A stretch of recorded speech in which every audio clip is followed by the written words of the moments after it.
Welcome to Tales from the Switch Vault, where I, Jim, look back at some of the weird and wonderful games from the Nintendo Switch. This time I swallow everything up in Donut County. Initially released on PC, PS4 and Apple Arcade in August 2018, it made the jump to Xbox One and Nintendo Switch in December later that same year. Created by the fabled indie developer Ben Esposito and published by Annapurna Interactive, it answered the question of, what's it like to be a whole? And that's the main focus here. This is a physics puzzle game with you spawned on the ground as this tiny pit, and you move around these beautiful 3D environments consuming everything you can. You start so small that you can only eat blades of grass or a little rock, but as you consume more, the more your circumference grows, allowing more items to be gobbled up. It's a great feedback loop. Once you've eaten everything, then the level is complete. This then throws you back into the dialogue of the town's inhabitants. The story stars human Mira and the raccoon BK alongside many other animal residents. There is a story that unfolds on the back of your chaos, trying to stop the Trash King. It breaks up the gameplay nicely and it's pretty snappy. Finally, the game has the Trashopedia, a resource detailing every item in the game alongside a humorous description of which is fun to look through. The game was made in Unity, which seems to be rarer these days due to the company's poor performance and numerous controversies. Donut County, however, has great 3D designs for the creatures and items. They look really cool, very stylish. The low poly pastel colours really stand out. It's actually a lot of fun seeing larger items on fire or breaking up into multiple pieces. Although it's clear this game was designed with touchscreen in mind, moving the cursor with the stick is absolutely fine. In handheld mode actually, you can use the touchscreen, which does feel far more intuitive. Collaborating with the composer Daniel Costner, who has worked on his own music, score for the documentary Squats, but started out with making most of the soundtrack for Donut County in 2018, working with Ben Esposito on some of the other tracks. It's remarkable. Chill electronic vibes, soothing the player as they casually sweep the hole around an area. Raccoon house music is such an anthem.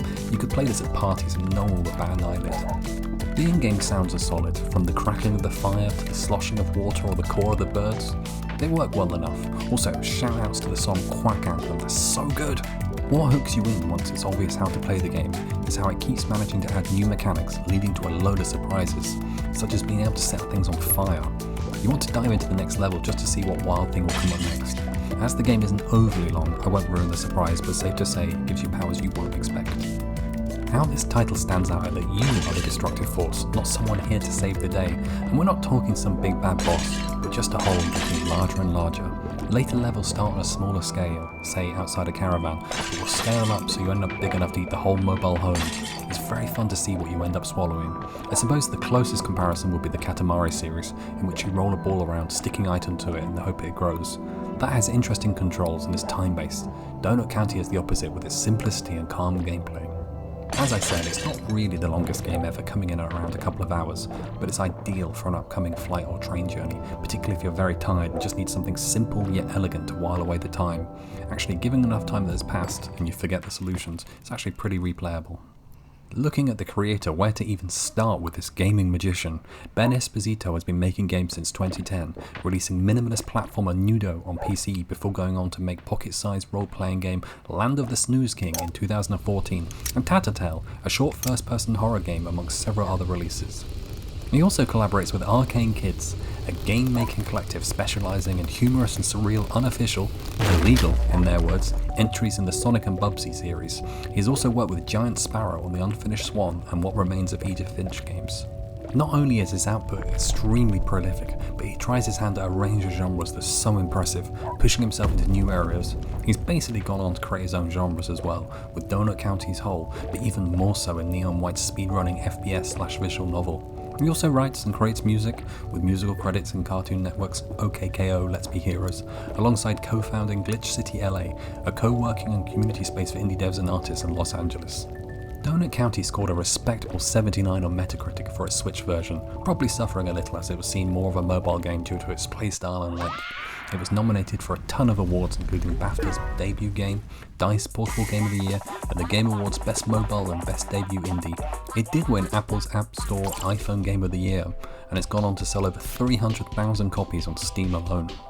Donut County was initially cooked up in a game jam and was inspired by Esposito's first apartment in LA and being harassed daily by raccoons. You can see this mischievousness is deeply embedded into the game. It's so endearing and an astonishing piece of work. It's short, but you have such a pleasant time sweeping around levels and ruining the animal inhabitants' day. The story ties in well by the end that it's incredibly satisfying to finish in just one sitting. I do wish there was more, but considering what comes next, it's fair enough. He makes games that feel so good to control, which is often where titles fall down. Neon White was such a step up in this regard that I cannot wait to see what the future holds for his next title. Thank you so much for watching. Please subscribe for more weekly Nintendo Switch video game essays, and comment below which game has the best hole. Now, time for me to go unlock the catapult.